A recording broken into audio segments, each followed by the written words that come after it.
අමාරුත් නැතිනේ ඒක නම් මහන්සියනේ ඉන්නේ බොහොම සන්තෝෂයි සාර්ථකයි ගමනේ අනේ ජය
මෙතුණ කටයුතු කොහොමද ඔබතුමාට හිතෙන විදිය හොඳ සුබවාදීව තියනවද?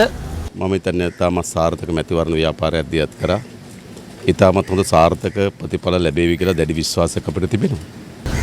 ජයග්‍රහණය භුක්ති විඳින ජනතාවට මොකක්ද ඔබතුමා දෙන පණිවිඩය? මම හිතන්නේ ලංකාවේ දේශපාලන අලුත් සංස්කෘතියක් නිර්මාණය වෙලා තිබෙනවා. පහුගිය ජනාධිපතිවරණයේදීත් මහමැතිවරණයේදීත් මේ රටේ ජනතාව ඉතාමත් සාමකාමීව ජයග්‍රහණය සැමරුවා. ඊටමත් වැදගත් ඒක. අපේ රටේ ප්‍රජාතන්ත්‍රවාදය මැතිවරණ ව්‍යාපාරය තුල පමණක් නොවේ මැතිවරණ ව්‍යාපාරයෙන් පසුවත් තහවුරු කළ යුතු තිබෙනවා. ඒ නිසා ජනාධිපතිවරණදී මහමැතිවරණදී ගමන් කරපු ගමන් මගීම මෙම පළාත් පාලන මැතිවරණයෙන් පසුවත් ජනතාව කටයුතු කරාවි කියන විශ්වාසයක් අපිට තිබෙනවා. ඒ නිසා සාමකාමීත්වය ඉතා හොඳින් ආරක්ෂා වන තත්වයක් මේ පළාත් පාලන මැතිවරණයෙන් පසුවත් ඉටු වෙන බව විශ්වාසයි.